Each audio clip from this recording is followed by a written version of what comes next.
Hello everyone, it's Roger here from VinylmationKingdom.com with a quick video review of the Disney Store 25th Anniversary Vinylmations. This series was originally released a couple of years ago for the 25th anniversary and features a blind box series of 12 figures and also a special Sorcerer Mickey with a light up base.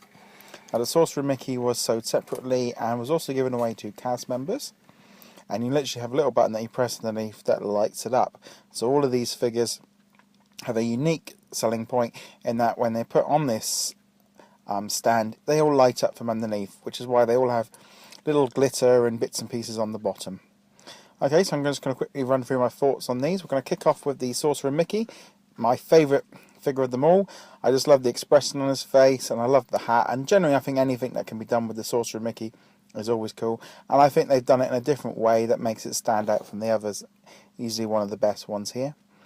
Next up we have Bambi, probably my least favourite of this whole set. I don't know, Bambi just never seems to be able to be put onto the Vinylmation mode properly. I think it's pretty cute, I'm sure some people will like it, but it's least of my favourites.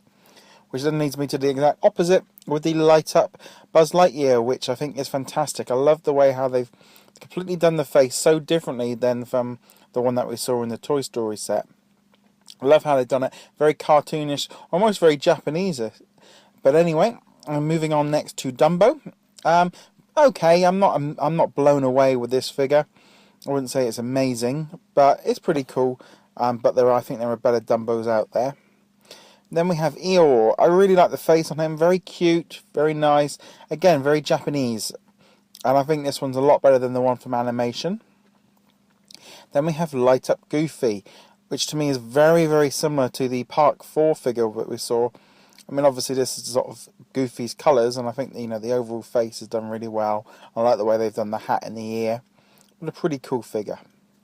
Then we have Grumpy. I think they've really managed to get his face really well, and one of the best from this whole set.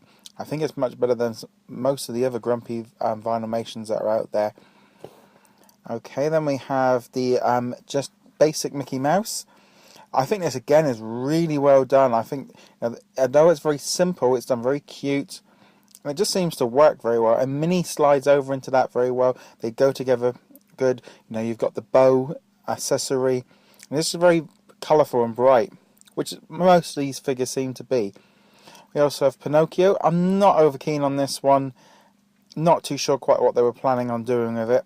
I like the feather in the ear, but generally I think I preferred the one from animation. Then we get on to the Princess Rapunzel.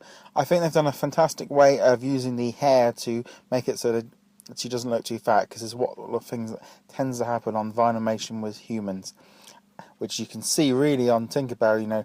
The hair is not being used to actually thin out the face that it is on Tangled on the Rapunzel, which I must admit neither one of these two are my favourite, but that's hardly surprising as I'm not a huge lover of anything that's too cutie or princessy.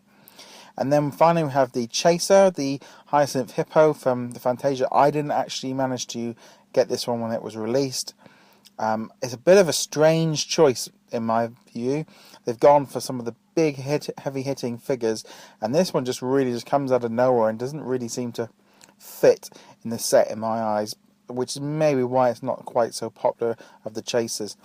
Anyway, of these figures, they all have this unique glitter effect on the bottom, which makes them completely stand out from other figures, and I think for particularly any Disney fan, this set is a must-have. So it's maybe one of the best Disney Store only sets that we've seen in a long time. Anyway, thank you very much for watching. Be sure to subscribe to the channel and to check us out on Instagram and Twitter, and also on Facebook. Thank you very much for watching.